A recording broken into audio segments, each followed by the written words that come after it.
Let's begin. Okay, so I've divided the complete process in overall 6 steps. The first step being education credential assessment, the second step, language proficiency test, the third one is creating the express entry profile, the fourth one is arranging the documents, the fifth one is submitting the application, and the last one is visa stamping. Okay, so let's begin with the first one, education credential assessment or ECA. An ECA is a report by an independent company that evaluates your foreign education. This report is used to make sure that your foreign degree, diploma, certificate is valid and equal to a Canadian one. So mind it, your ECA is not done by the Canadian government, it's done by a few independent organizations, and those organizations are Comparative Education Service, University of Toronto. The other one is ICAS, International Credential Assessment Service of Canada. The third one is IQAS, International Qualifications Assessment Service. The fourth one is ICES, which is International Credential Evaluation Service. And the last one is WES, which is the most famous one as well, World Education Services. Now, WES is most famous because the processing times of WES is the least among all of them.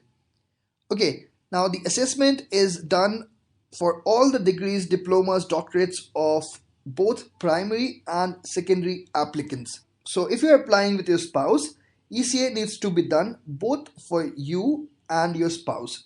There will be two different applications. Now the documents required would be original transcript in sealed envelope and the copy of degree diploma certificates. Mind it, 10th and 12th degree certificates and mark sheets are not all required. So this is all what is required. The validity is 5 years. The cost is around 200 to 250 Canadian dollars.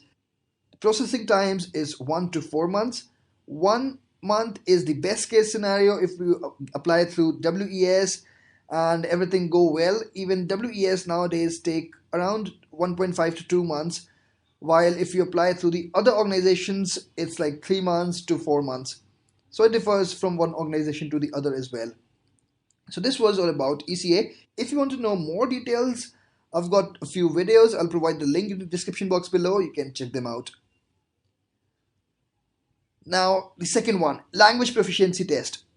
You must prove your language skills by taking an approved language test in all the 4 modes of communication: reading, writing, speaking, and listening.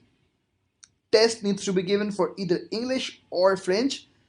You can appear for both English and French and you would get additional points for it. So if you know both English and French, it would be an added advantage for you.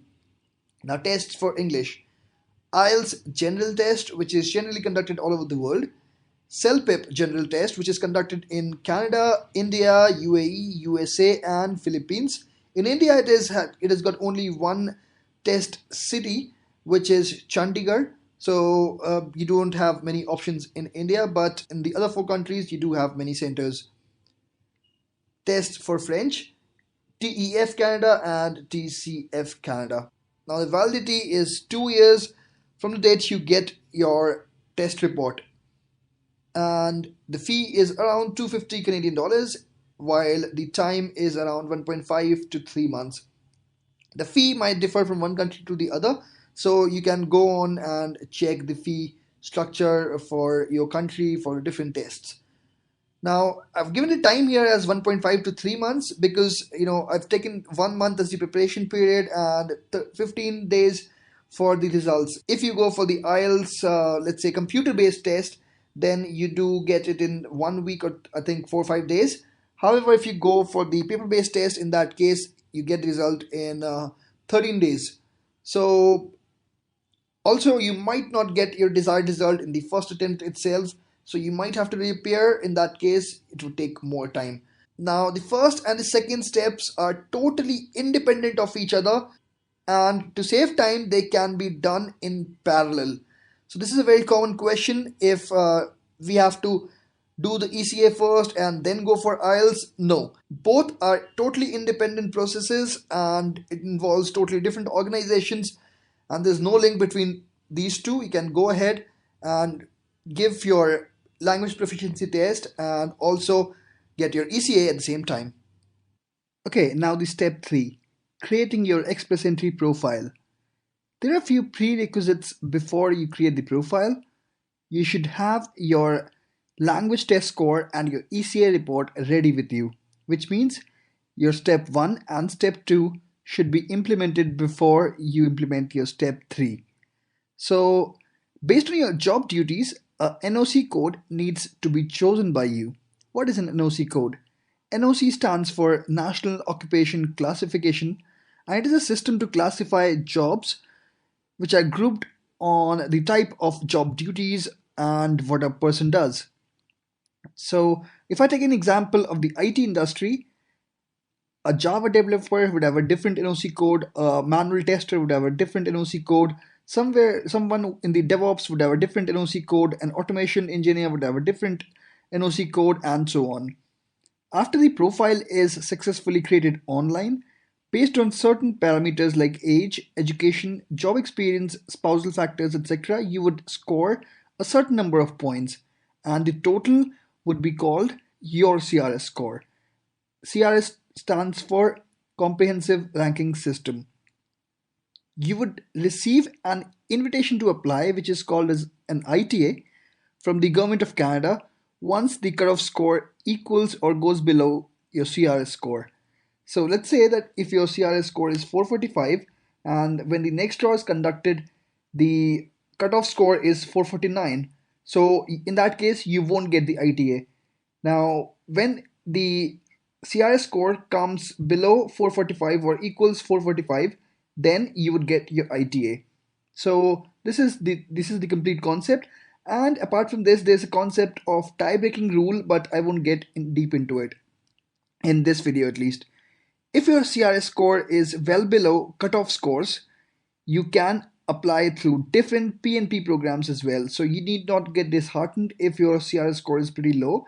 If your CRS score is in 350s, 380s, or maybe in early 400s, and you don't see any chance of getting an ITA very soon, in that case you can apply through different PNP programs. Each province has its own scoring system and different EOI profiles needs to be created for each province. Now, what is an EOI profile? You need to actually express your interest in different provinces. You need to create your own profile in their own websites. So EOI stands for expression of interest. A provincial nomination would add 600 additional points to your CRS score, ensuring that you get the ITA in the very next Express Entry draw. Now, these draws are conducted generally after every 15 days. So if you can get the provincial nomination, you can update your Express Entry profile, and of course, you would definitely get the ITA in the very next draw. Okay, now the step 4, arranging documents. Trust me, this is a really time consuming process. However, the time allotted to submit the application after you get the ITA is 60 days. Earlier, it was 90 days, but now it has been reduced by 30 days and it is now only 60 days or 2 months. Now, which are the documents required? Reference letters for each work experience declared, medical certificates, police certificates, proof of funds on bank letterhead, marriage, divorce, death certificate of spouse, whichever applicable, birth or adoption certificate of children, passport scan of all pages, photographs in the specified format, language test report, your ECA report, and if you've got the provincial nomination letter or if you've got the job offer letter, then with the LMIA approval, you need that as well. Now, reference letter. You definitely need the reference letter from all the employers. There's a specified format for it. So you need to get the reference letter from all the employers in that specified format. Medical certificates, it is required for all the people who would be, going to Canada, your spouse, your children, everyone. Police certificates. Now we need to get the police certificates from all the countries where you've lived in the past 10 years for 6 months or more in a row. So if you've actually lived only 3 months in a country, you don't need to get a police certificate for that country. Now, proof of funds. Proof of funds is something very important. You need to have a certain amount of saving in your bank account. And what is that amount of saving? You need to prove that you have this amount of saving in your bank account. If you're a single applicant, then you would need $12,669. If you're traveling with your spouse. In that case, you would need $15,772. If you have one kid as well, in that case, you would need $19,390, and so on. Okay, so this was about the documents. Now moving on to the fifth step, which is submitting your application. So once you've collected all the documents, you need to scan them and you need to upload the scanned copy of all those documents within the 60 days time frame. So if you do collect the documents in 15 days, it's well and good. You can go and upload it. If you take, 1 month, 2 months, totally fine. But you need to do it in within 60 days. Provide detailed information like your travel history, past residences of last 10 years. You need to give all that information, and it's a lot of information that they ask in different kind of forms. And all of this is done online. You have to pay the visa and PR application fee as well. So how much is the fee? This is the official screenshot from the Canada.ca website. So if you're a single applicant, in that case, you need to pay something around 1,040 Canadian dollars. And if you include your spouse as well, in that case, you need to pay double that amount. Now the processing times. After you submit the application, you just have to wait. They might process your application within a month, but this is when you're really, really, really lucky. It generally takes from 2 to 3 months, but it might take up to 6 months. So this is the processing time, 1 to 6 months. Now the step 6, visa stamping, which is the very last step. Now, after you get the email from IRCC that your PR has been confirmed, you're given 30 days. In these 30 days, you have to go to the VFS office and submit few documents. After receiving that email of confirmation of PR, a single entry visa needs to be stamped on your passport. Small fee needs to be paid in the VFS center. Only passport and photographs needs to be submitted, but you need to carry the printout of that letter, of that email which you get from IRCC. Now this visa is a single entry visa, and this is only for the first time. So after you enter over there, you will get your PR card, and of course you don't need that visa anymore. So this is the complete process. In that visa, you would have an expiry date over there, and you have to land there before that visa actually expires. The processing times is 1 to 2 weeks. Generally, it is done in just 4 or 5 days, so this is not a time-consuming process. So these are the 6 steps of applying the PR through Express Entry program. I just hope that this video was helpful to you. Thank you so much for watching this video. Please click the like button if you think it was helpful for you, and share it with your friends if you think it can be helpful for your friends. And also subscribe my channel if you haven't subscribed it yet.